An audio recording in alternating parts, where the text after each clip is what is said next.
말씀은 요한계시록 4장 1절로 11절, 4장 전체의 말씀입니다. 2일 후에 내가 보니 하늘에 열린 문이 있는데 내가 들은 바 처음에 내게 말하던 나팔 소리 같은 그 음성이 이르되 이리로 올라오라. 이후에 마땅히 일어날 일들을 내가 네게 보이리라. 내가 곧 성령에 감동되었더니 보라, 하늘에 보좌를 베풀었고 그 보좌 위에 앉으신 이가 있는데 앉으신 이의 모양이 벽옥과 홍보석 같고 또 무지개가 있어 보좌에 둘렸는데 그 모양이 녹보석 같더라. 또 보좌에 둘려 24 보좌들이 있고 그 보좌들 위에 24 장로들이 흰 옷을 입고 머리에 금관을 쓰고 앉았더라.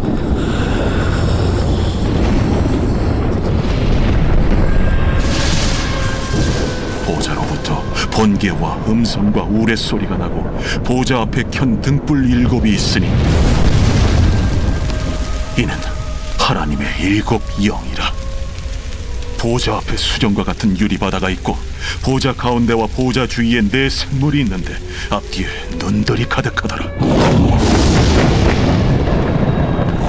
그 첫째 생물은 사자 같고 그 둘째 생물은 송아지 같고 그 셋째 생물은 얼굴이 사람 같고 그 넷째 생물은 날아가는 독수리 같은데 4 생물은 각각 6 날개를 가졌고 그 안과 주위에는 눈들이 가득하더라. 그들이 밤낮 쉬지 않고 이르기를 거룩하다, 거룩하다, 거룩하다. 주 하나님 곧 전능하신 이여, 전에도 되셨고 이제도 되시고 장차 오시리시라. 그 생물들이 보좌에 앉아서 세세토록 살아계시는 이에게 영광과 존귀와 감사를 돌릴 때에 24 장로들이 보좌에 앉으신 이 앞에 엎드려 세세토록 살아계시는 이에게 경배하고 자기의 관을 보좌 앞에 들이며 이르되 우리 주 하나님이여, 영광과 존귀와 권능을 받으시는 것이 합당하오니 주께서 만물을 지으신지라 만물이 주의 뜻대로 있었고 또 지으심을 받았나이다. 아멘. 오늘 1절 말씀을 보면요, 2일 후에 내가 보니 하늘에 열린 문이 있는데 내가 그 들은 바 처음 내게 말하던 나팔 소리 같은 그 음성이 이르되 이리로 올라오라. 이후에 마땅히 일어날 일들을 내가 내게 보이리라 하시더라 라고 되어 있죠. 여러분, 인간의 눈으로 볼 수 없던 것을 인간의 귀로 듣지 못한 것, 하나님의 음성을 듣게 돼서 적은 것이 이 계시록인 거죠. 그래서 이 계시록은 숨겨진 책이 아니라 드러난 말씀이고요, 하나님께서 보라 하고 주신, 우리에게 주신 말씀이라는 거죠. 그럼에도 불구하고 이 계시록만큼은 또 우리가 특별하게 생각을 하죠. 그러므로 또 특별하게 알려주는 것을 찾아다녀요. 여러분, 하늘에는 열어야 하는 문이 있는 것이 아니라 여러분 이미 열린 문이 있다는 것이죠. 그리고 주님은 함부로 오지 마라 하는 것이 아니라 이리로 올라오라 우리를 부르신다라는 거예요. 1절에 나오는 열린 문은 하나님의 은혜에서 완전히 열렸고요, 그 열려진 문은 계속 열려있는 문이라는 것을 의미합니다. 그러므로 어떤 누군가의 열쇠를 가진 문이 열어져야 되는 것도 아니고 닫혀 있어서 힘들게 열어야 되는 것도 아니고 이미 활짝 열려있기에 열쇠가 필요한 것도 아니고 도와줄 누군가의 사람이 필요한 것도 아니고 성경은 보고 들으라 라고 기록되어 있다는 것이죠. 하나님은 이 열린 문을 가지고 우리에게 와서 보라 말씀하십니다. 그리고 이어지는 1, 2절의 말씀을 통해서 하나님은 하늘에 계시다라는 것을 우리가 알 수 있게 됩니다. 여러분, 하나님은 저 멀리, 저 하늘 멀리 계심을 의미하는 것이 아니죠. 인간과 차원이 다르다, 너희가 근접할 수 없는 존재다, 이런 의도로 하늘에 계시다라고 의미하게 기록한 것은 아닙니다. 반대로 하나님은 우리와 항상 함께 하심을 의미한다라는 것이죠. 여러분, 세상에 가장 찾기 쉬운 데가 어디겠습니까? 여러분, 우리 교회도 좀 사실 찾기가 쉽지 않은 곳에 있어요. 그러니까 이 집들 사이에 교회가 어디 있고 그렇게 주변을 좀 헤맨 적이 저 또한 있습니다. 근데 세상에서 제일 찾기 쉬운 데가 어디냐면 바로 하늘이라는 것이죠. 여러분, 내비게이션에 하늘을 찾으면 나오지 않죠. 그냥 우리가 고개만 들면 보이는 것이 하늘입니다. 하나님이 하늘에 계시다는 것, 멀리 있다, 찾기 힘들다, 저 멀리 계시다가 아니라 우리와 분리되었다, 먼 길을 가야 된다, 멀리 봐야 된다는 뜻이 아니라 고개만 들면 보이는 게 하늘이고 하나님이라는 거죠. 우리 가운데 끊임없이 항상 우리를 보고 계시고 우리와 동행하시고 내가 어디 있든지 무엇을 하는지 주님은 항상 우리와 함께 하시고 우리가 고개만 들면 만날 수 있는 그 자리에 주님이 계신다라는 것이요. 그럼에도 불구하고 쉽게 볼 수 있는 하늘은 그 하늘을 우리가 얼만큼 보고 살까요? 사람을 쳐다보고요. 눈에 보이는 우리가 휴대폰을 보고 모니터를 보고 굴러다니는 숫자를 쳐다보고 사느라 사실 눈앞에 보이는 하늘은 파랗고 구름은 하얗다. 이런 건 알지만 단 24시간 여러분 짧은 한순간 하나님을 바라보며 하늘을 한번 바라보지 못하는 게 우리의 모습일 수 있다는 것이죠. 하나님은 하늘에 계십니다. 우리를 바라보고 계십니다.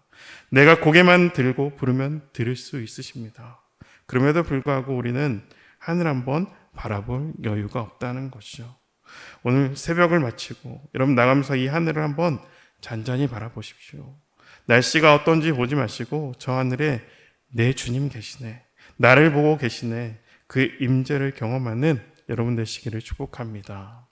여러분 이리로 올라오라, 이 계시록 4장 1절에 지금 요한은 예수님을 만나는 이야기를 하죠. 이 출애굽기에서요, 시내산에서 여호와께서 모세를 만날 때 하늘에 천둥, 번개, 우레소리가 나고요, 하늘로부터 나팔 소리 같은 음성이 들리며 이리 오라 말씀하세요. 그때도 시내산에 모세를 만나셨던 하나님과 똑같은 모습으로 이 계시록 4장에 예수님이 요한을 만나주고 계신다는 것이죠.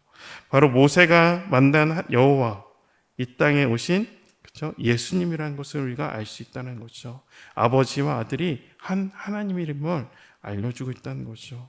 하늘 보좌에 계신 하나님에 대한 표현이 또 3절에 나오는데 앉으신 이의 모양이 벽옥과 홍보석 같고 또 무지개가 있어 보좌에 둘렀는데 그 모양이 녹보석 같더라라고 되어 있어요. 여러분 이게 무슨 소리일까요? 벽옥 같고 홍보석 같고 녹보석 같더라. 하나님의 형상이 과연 어떤 모습이라는 거죠. 사실 우리는 이 보석 자체를 잘 몰라요. 그렇죠? 하지만 몰라도 된다는 거예요. 여러분 문학적인 거죠. 이거는 국어의 직유법이에요. 그냥 사과 같은 내 얼굴, 앵두 같은 두 입술, 은하수 같은 눈동자.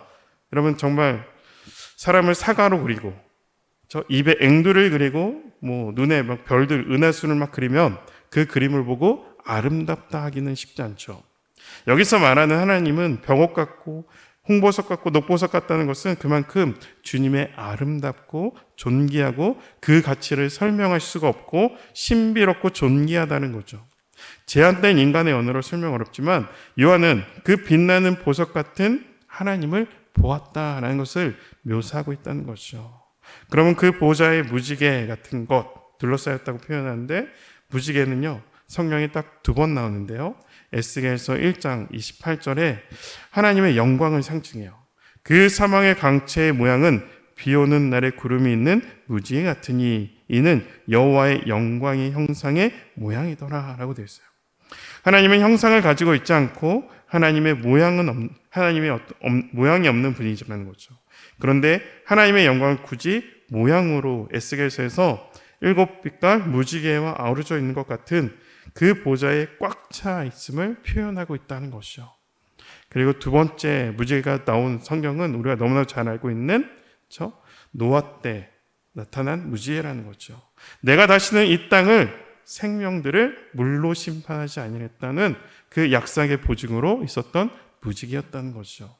언약의 상징인 그 무지개로 하나님 보좌를 가득 채웠다는 것은 하나님이 심판하시는 그 하나님이 아니라 우리를 살리기 위해 계시는 분이라는 거죠.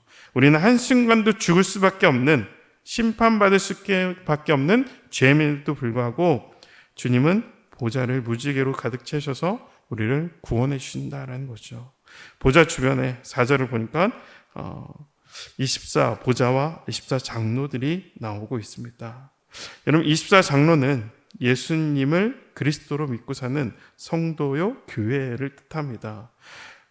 구체적으로 말씀을 드리지 못하지만 구약에 12지파가 있고요. 그리고 신약에는 12사도로 이 교회가 시작되었습니다. 교회 시대가 시작됐죠. 그래서 그런 것을 의미해서 그들이 대표성을 가지고 있는 상징을 뜻하고 신구약의 모든 믿는 성도들을 또 뜻하고 있습니다. 그래서 믿음의 경주를 끝까지 달려간 자들이라기도 하고요. 순교한 자들이라고도 보는 사람들도 있고요. 어쨌든 믿는 모든 자들이라는 거죠. 그들이 그 가운데서 하나님을 높이고 있다라는 거죠. 또 7절 보니까 그 첫째 생물은 사자 같고 그 둘째 생물은 송아지 같고 셋째 생물은 얼굴이 사람 같고 넷째 생물은 날아가는 독수리 같은데 라고 표현하고 있어요. 저는 이것을 바로 여러 설명들이 있지만 천사들과 스랍디라고 생각할 수 있습니다. 계시록 8절을 보면 이 네 생물이 표현하고 있는 것들이 있는데 네 생물이 각각 6날개를 가졌고 그들은 밤낮 쉬지 않고 이르기를 거룩하다 거룩하다 거룩하다 하나님을 찬양하고 있습니다. 여러분 거룩하다 거룩하다 거룩하다 여러분 구약에 이 표현들을 볼 수 있는 때가 바로 이사야를 부르실 때였죠. 사도 요한이 계시록에 만난 그 네 생물은 이사야 선지자가 구약에서 우치야 왕이 죽던 해에 보좌에 계시던 스랍과 천사들의 모습과 동일하다는 것을 발견할 수 있습니다. 그러므로 하나님의 보좌의 주변에는 믿음을 지키는 성도들이 있었고요.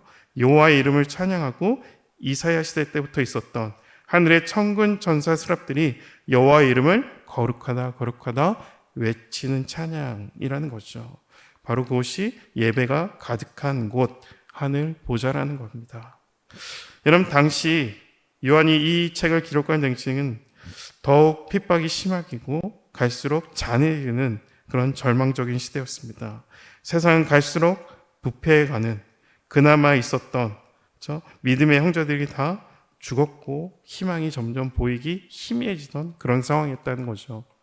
말씀을 전해봐야 소용없고 복음을 전해봐야 소용없고 교회를 세우겠다, 교회 운동을 해야겠다, 이게 다 헛것으로 돌아가는 그때, 그런 절망이 가득 차던 그때에 하나님은 이 묵시를 주셨다는 것이죠. 그때 예수님이 하늘을 보여주신 거예요. 너의 삶이 절대 헛되지 않음을 보여주셨다는 거죠. 오늘 우리에게도 지금까지 애쓰며 살아왔던 모든 것 결코 헛되지 않았다는 것을 말씀하는 거죠.